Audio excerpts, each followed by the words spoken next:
to Landscape Photography World, the podcast for everyone passionate about landscape photography. I'm Grant Swinburne and I'll be your host in this show, talking to landscape photographers about their motivations, likes and dislikes. In this episode, I sit down with Laura Zimmerman, a Pacific Northwest photographer who shifted from portrait photography to landscape photography after her retirement in 2020. Laura dives into her journey of rediscovering photography through experimental techniques, including ICM, or intentional camera movement, and multiple exposure ICM. Known for her abstract landscapes, Laura reflects on how the COVID lockdown provided her the opportunity to explore new creative realms, particularly around Lake Sammamish, where she crafted images with a profound emotional resonance. Laura discusses the joy and unpredictability of experimenting with ICM, capturing the beauty of movement in nature, and the importance of embracing the unknown. We also explore how she balances her passion for photography with everyday life, her thoughtful approach to post-processing, and her perspective on photography's role in today's fast-paced, digital-driven world. From gallery features at home and abroad to her work in ICM Magazine, Laura's story is one of transformation and creative exploration. I hope you enjoy the show. G'day, Laura. Welcome to Landscape Photography World. How are you going? I'm good. How are you, Grant? Yeah, wonderfully well. Having a pretty good morning here in Sydney. Whereabouts are you? I'm out of sight of Seattle in the Pacific Northwest. Nice. Not a bad place for landscape photography. Yeah, it's beautiful. So why don't you tell people that don't know Laura Zimmerman who Laura Zimmerman is? I am a photographer. I live in the Pacific Northwest. I did portrait photography for quite a while. I did senior kids who were graduating from high school. I did their photos. And I retired from that in 2020, right as the COVID lockdowns were happening. And I've always done some travel photography as well. And that included landscape and other just street photography, whatever was where we were traveling. Sure. And when the COVID lockdowns happened, I had just started playing with intentional camera movement on the lake where we live. And during the lockdown, I had a lot of time to really just experiment with that on the lake. And I really liked the feeling of the photos that they gave me. It was a crazy time. And the ICM gave the lake such a softer view that I really liked. So primarily I would say I primarily do abstract landscapes using ICM. And I've been experimenting also with multiple exposure ICM and multiple exposure. So the kind of some alternative photo techniques. Okay, cool. And where did the idea to start experimenting with that come from? What was the driver behind it? Obviously, you live in a beautiful part of the world. Was it about making it more beautiful or just trying to do something different and it caught your eye and said, hey, this is it? The first ICM image I saw was about 18, and it was a vertical pan of some trees. And it was just so soft and painterly. And I loved that painterly feel to it, that impressionistic feel. And so it took me a long time actually to decide to use it on the lake. I shot lots of static photographs of the lake. Once I did that, and it represented more to me the feeling I have watching the sunrise than the actual static shot. It was more about how it felt to me to watch the sunrise. Okay, cool. Yeah. And I guess what keeps you doing it? Is it just that love of that impressionistic feeling and the way that it makes you feel when you're looking at the images? I think because you obviously can't see what you're going to get, and then that's one of the interesting things about ICM is because you can't really see. You can look at the back of the camera and go, yeah, that looks all right, or no, that's complete rubbish, and wipe it out. But yeah, you can't really tell until you finish taking that shot what it's actually going to look like. And that's The fun of it too is that it's so unexpected. And then the experimentation factor with this, there's so many different things you can try. And I love that piece of it. If I were to go out with, say, just my tripod and take pictures, I could do zoom, some different framing. With ICM, there's so many different variables, trying a different shutter speed, different movement, different lenses, give you all different things, and putting that together into the things I like. I think that softness is a big part of your style, and I certainly agree with you. It conveys a definite impression and feeling of the moment in that you've actually taken the shot in.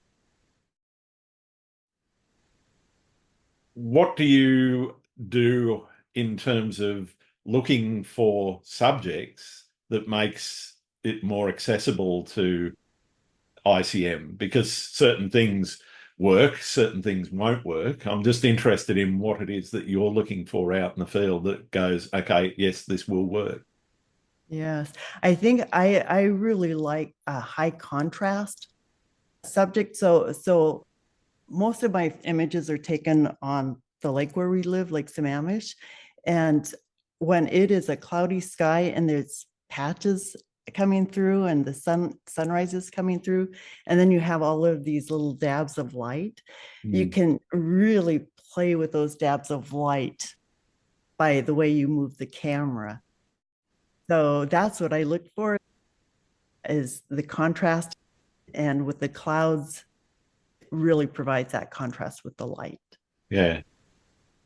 How did you deal with, you've obviously become very proficient at it.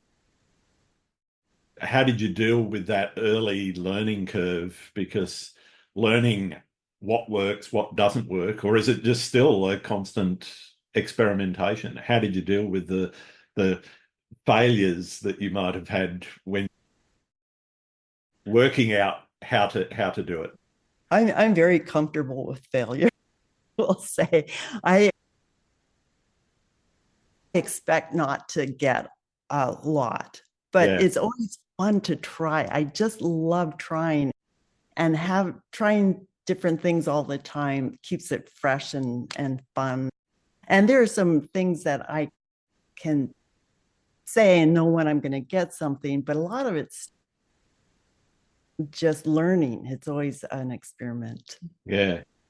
I think that learning journey is an important part of any photographer's sort of process, is that period where you've got to look at what you're doing and think a little bit differently about it and say, okay, I'm going to try something, and releasing, as you said, embracing the potential for failure, as opposed to saying, yeah, I use the word failure, inverted commas, a lot in this podcast, and it's not necessarily that things totally collapse, but when you're producing something that's a little bit experimental, you are going to have times when that didn't work, because the whole point of experimenting. You know? Exactly.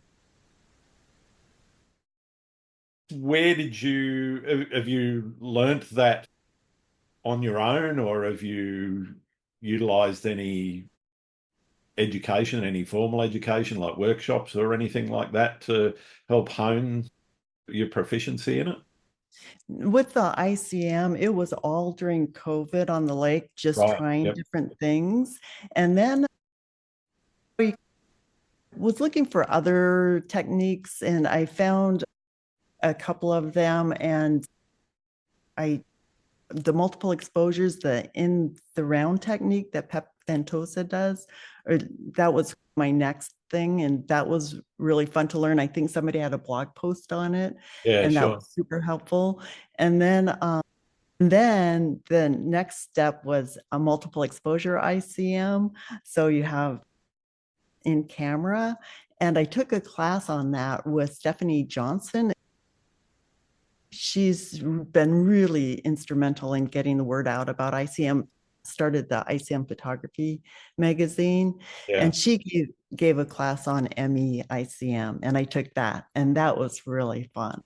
And all re-inspired me to try different things again. Yeah, I can imagine. Yeah. We talked a little bit about failure. What about success? What does success look like in your photography? What is success to you? I do love the peace that I get looking at the photos. And then when somebody else will say, oh, these are very calming, or my blood pressure went down looking at these images. I think that's successful if I can just give somebody a moment of that same experience. I consider that a success. Nice.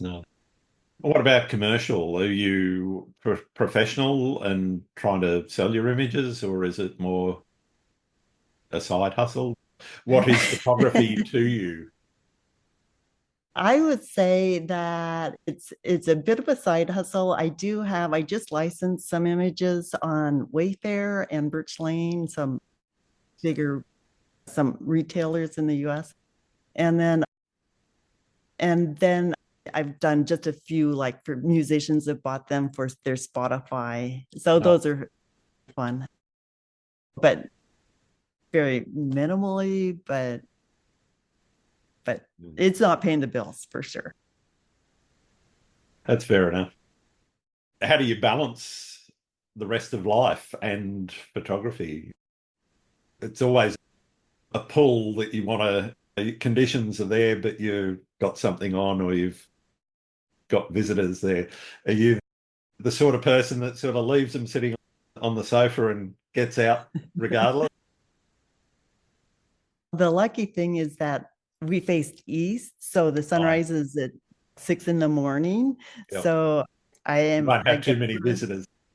Yes, so that works out really well. But when I go to Montana, where my family lives, those are sunset photographs, and they know, okay, Laura's got to go. Yeah, she's gone. So they're pretty understanding, which is I really appreciate. Yeah, nice.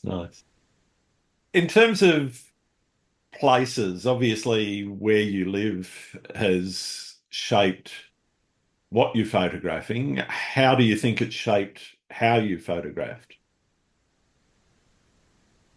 Oh boy,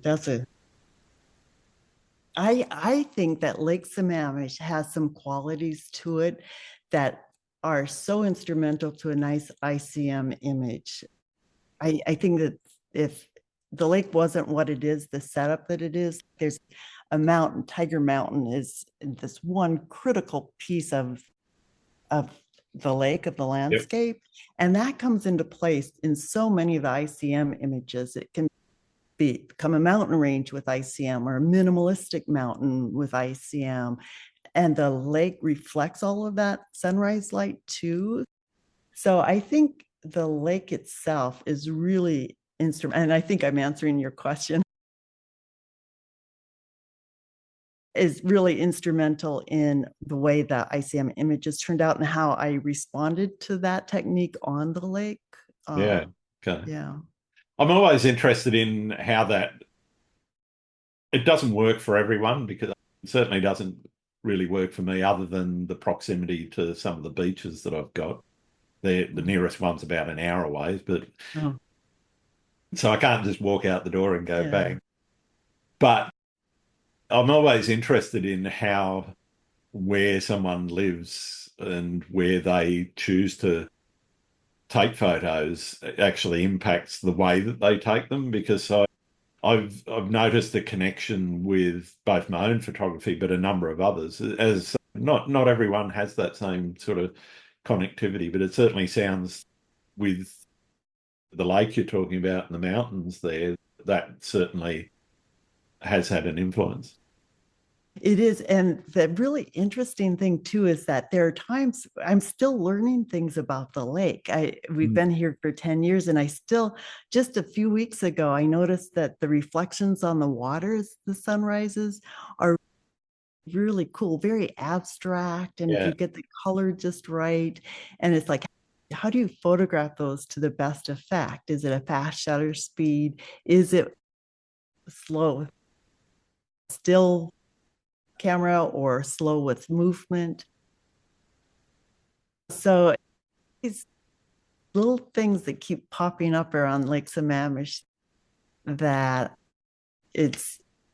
capture my attention. It's really interesting that there's still new things to learn about it. Yeah.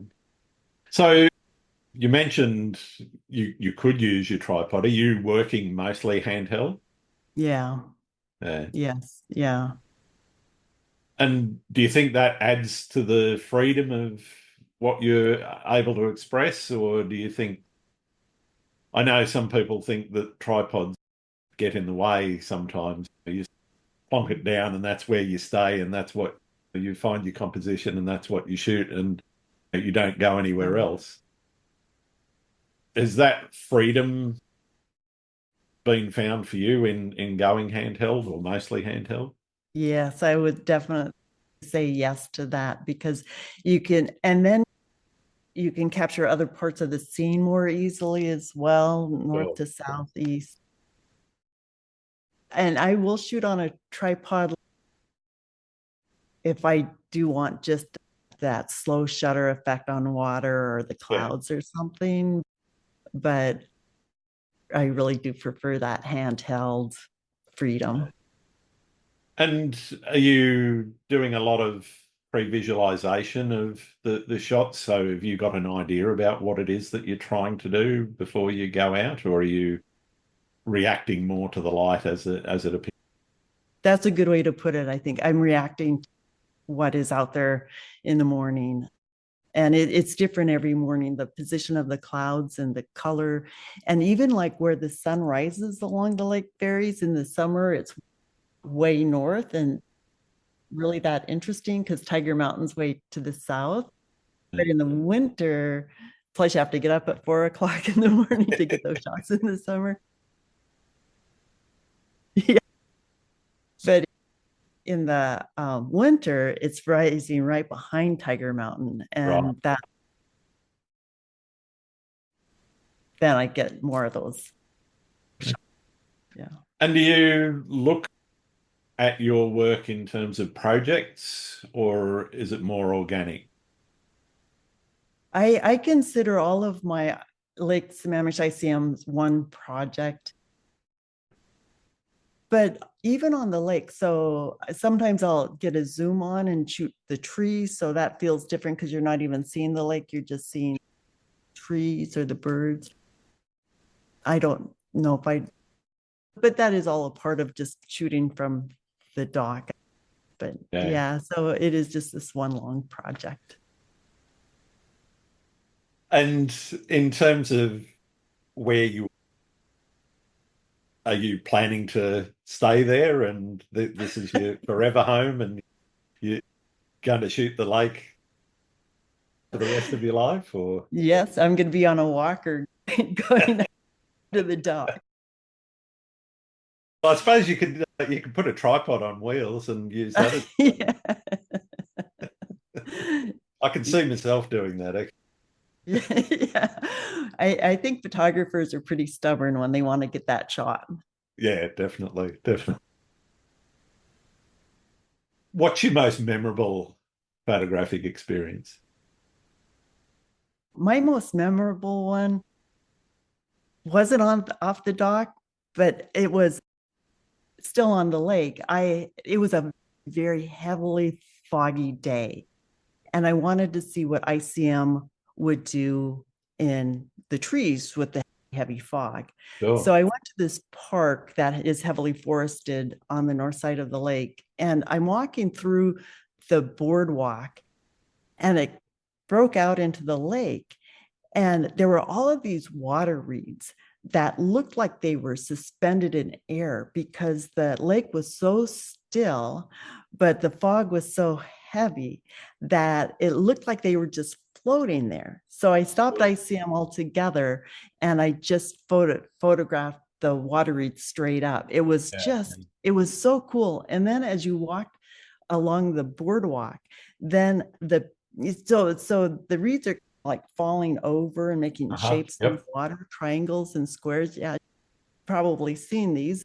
And as you walk around them, then it shifts the size of the triangle, or it becomes a line depending on where you're at on the boardwalk. And it was really something. It was just an amazing experience. Yeah, I know. I do know the series that you're talking about. I've seen those, and yeah, they're just stunning images, I think. And the way that you've actually captured those sort of different angles makes for a really interesting set of compositions. And the conditions have to be just exactly right for that to occur, because usually there are water lilies at the base of the. So the water lilies have to be dyed back, and the water reeds will die back as well, but there's just a very short period of time when they're not. And then you need the fog. So I was just very lucky that I stumbled across that. Fantastic. What about horror stories? Have you ever had any painful experiences? Yes, I have. This was a while ago, maybe 8 years ago, and I was taking an astrophotography class, and the assignment that week was star trails. So I went out to the mountains earlier in the day, and I scoped out this mountain called Mount Si, and it's right outside this little town in the mountains. And I could visualize this shot, right? The star trails around Mount Si. And I found this little open pasture that I could go shoot in. So that night I tell my husband, okay, I'm off to shoot the star trails. I'll see you later. And I go out there. I parked the car. It's about a half mile walk in, and where I wanted to get was on the other side of this little gate. And I get all set up, and it's beautiful, right? The stars are overhead. It smells fresh. You're by yourself. And I start my 15-minute exposure, I think. So it's in the dark. And then I heard a growl. Okay. I think, oh my God, I'm in the middle of the mountains by myself in the dark. What was I thinking?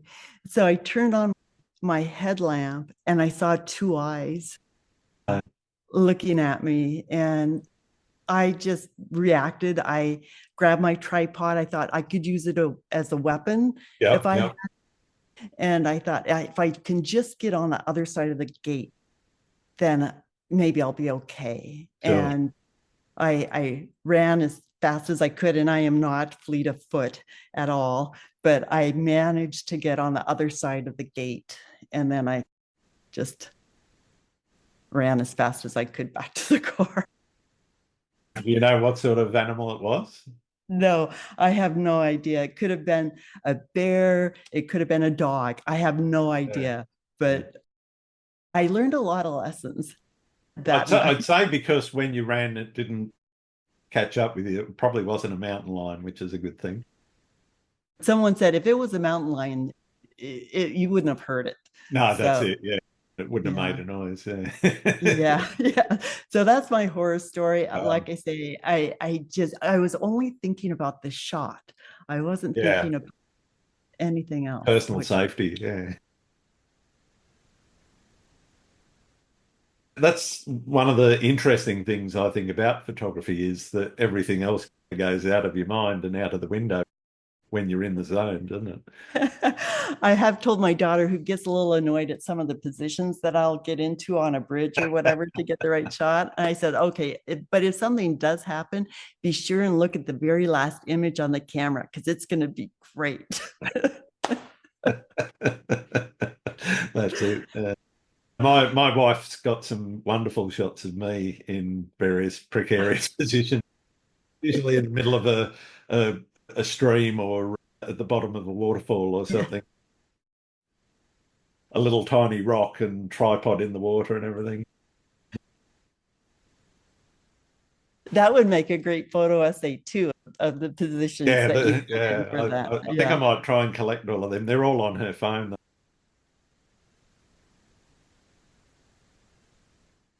What have you learnt about nature and the world through your photography?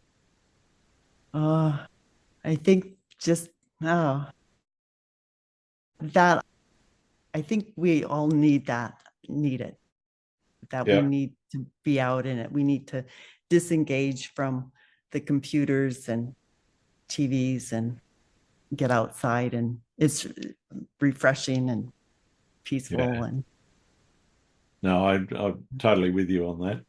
yeah.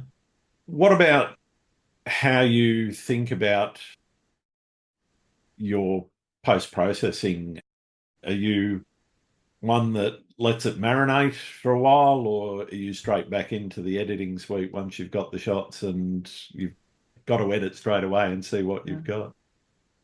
If I think I've got something I'm really happy with, I'll go right home and load it up. But Yeah. if I didn't see anything coming through, then it can just stay in the camera till the next round.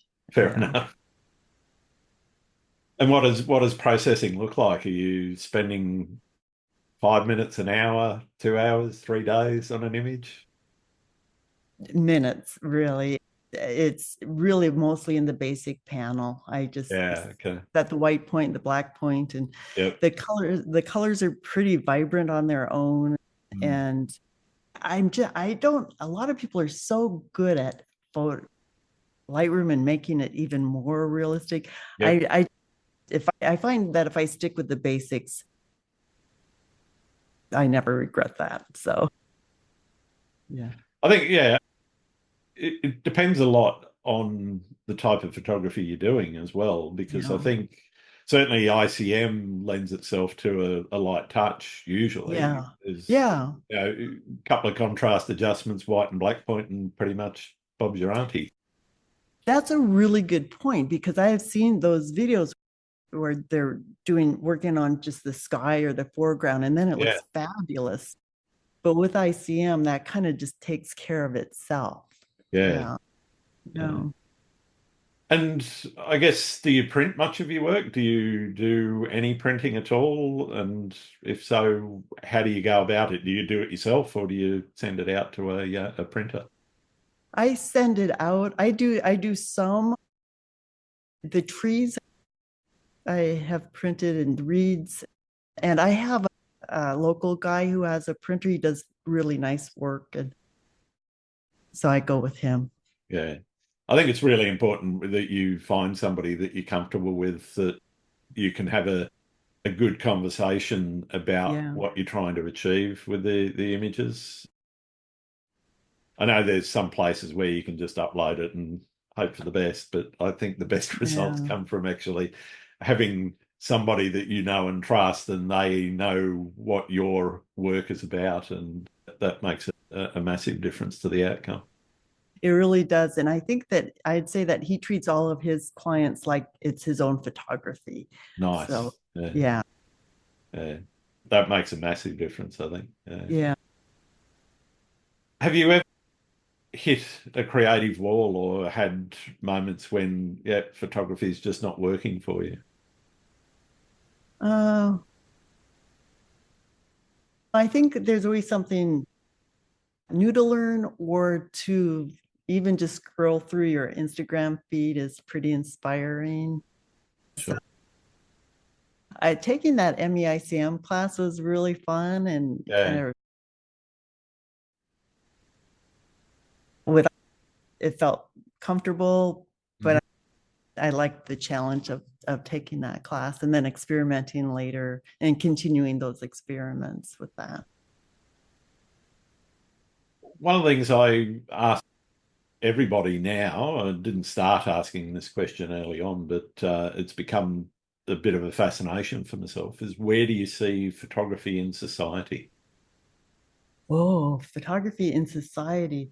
There's so many with the mobile phones now, and there's so many people. It seems like no moment goes unrecorded these days by different sources. So where do I see photography in society? That's a good question, Grant. I would have to think about that. I really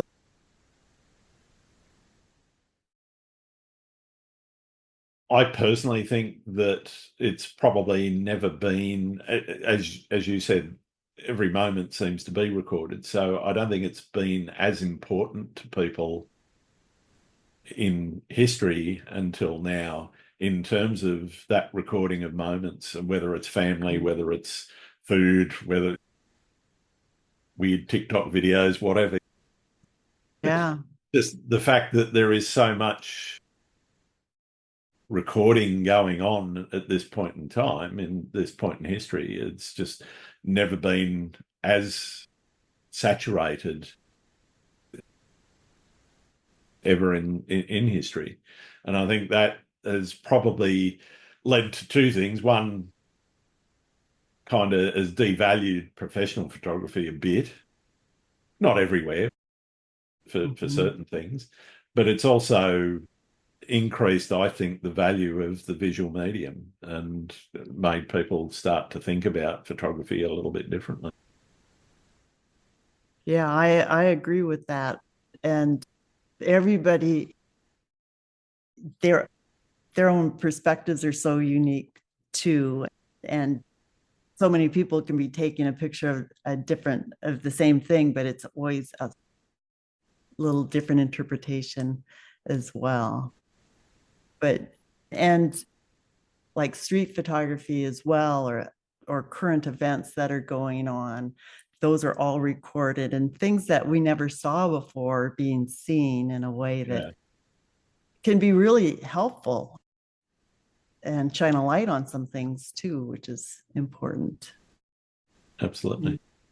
Where do you see where do you see the future of photography going?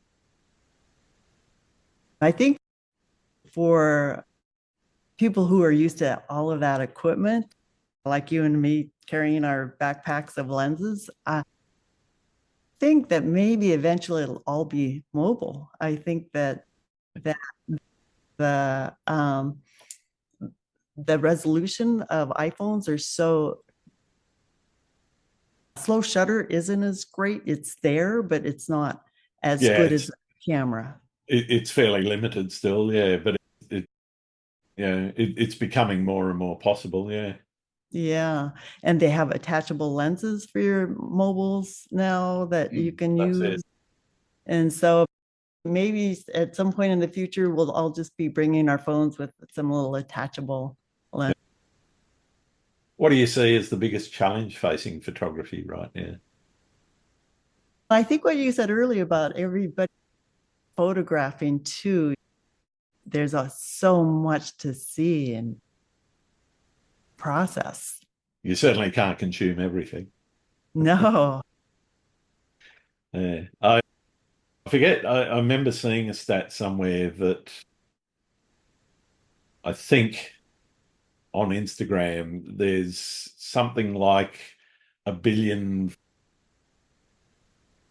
per day or something. It's I forget the exact number, but it's somewhere in that sort of region. And when you think about that there's only a few billion people on it, and not all of them are using cameras. Yeah. I think I'd seen that statistic as well. It was just crazy, the number of images that are being posted, and it's just so overwhelming, and take it all in. Yeah, you can't. But what's your favorite thing about being a photographer? I think it's just capturing those very brief moments. Like the light is only going to be that color just for a few minutes, if that. And to be able to grab that while it's there is, I like that. Nice. What's your least favorite thing? I would say that when I'll shoot birds with a girlfriend, or waves, panning waves. And when it's on burst mode and you have hundreds and hundreds of photos that you have to cull through, and it's, oh, why did I take so many photographs? That is probably my least favorite, is going through burst mode photos. Yeah. No, I feel that I do a bit of surf photography, either waves on their own or surfers on waves. and whatever, and yeah, culling through and finding, okay, that's the shot. Yeah. The 50 either side of it are just delete, delete. at least you can bulk delete, but actually finding the shot is the hard part, I think. Yes. And is this the one in focus? And Yeah, that's it. You've got to go to the edges of everything where I want it, etc. What tips do you have for somebody that would be just starting out in landscape photography? If you were going to give yourself, your 12-year-old self advice?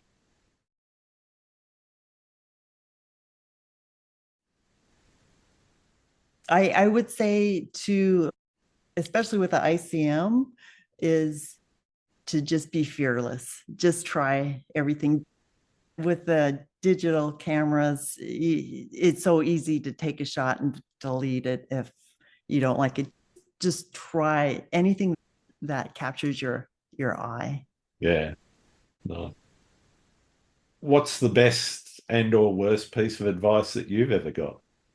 Oh, I would say the best piece of advice is ask yourself what would happen if, and do that. And I had taken a workshop by Eddie Soloway many years ago, and he said that, and he said, always ask yourself what would happen if. And it's so true. It's especially with ICM. It's what would happen if I changed the shutter speed? What would happen if I moved it this way? What would happen if I did that? It's really just drives almost most of the shots I take. Yeah. Yeah, nice. Very good. What about the worst piece of advice? Have you had any bad advice? Oh. Go shoot star trails. On your own in the dark? Yeah, on your own.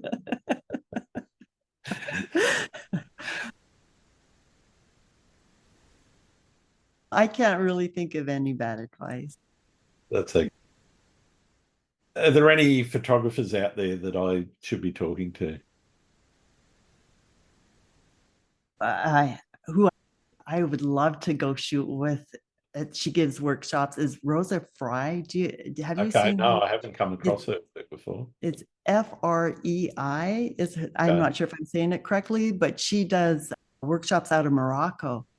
She does sand dunes, and she does sand dunes as well. Cool. And then she'll do ICM in the streets of Morocco, in the streets of the cities, and it's really cool stuff. But someday I'd like to take a workshop from her. Yeah, definitely. Definitely going to chase her up and check her work out. Sounds fascinating.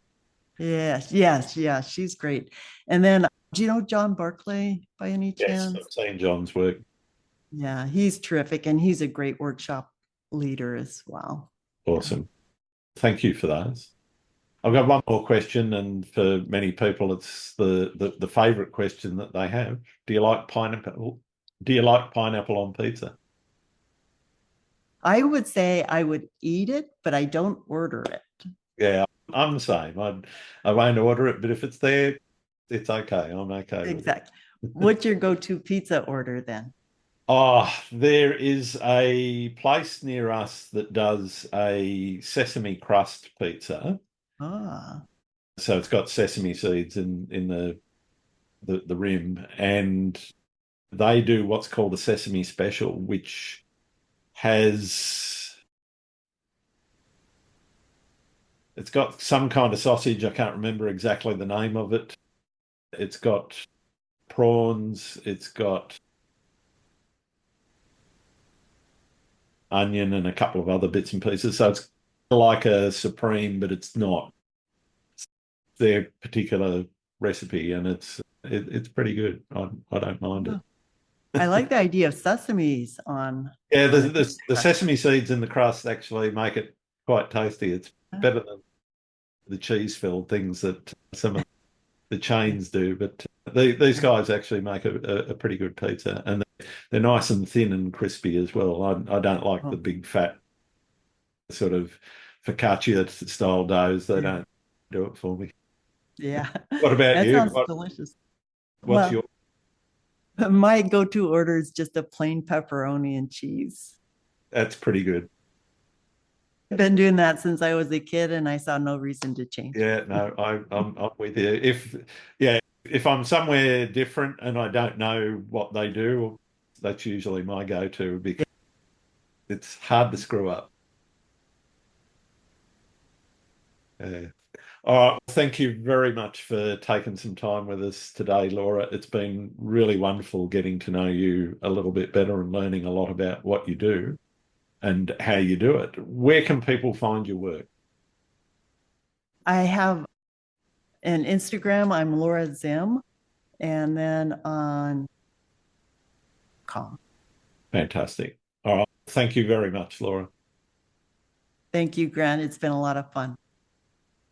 Thanks again for listening to Landscape Photography World. I hope you enjoyed the show and keep listening because I'll be joined by some great guests in upcoming episodes. You can find my work in this podcast at grantswinburnphotography.com, along with prints, photography gear, and my 2025 calendar. I'm also on Vero, Twitter, YouTube, and Facebook. Don't forget to like and subscribe. I'm Grant Swinburne. Hope to see you out shooting soon.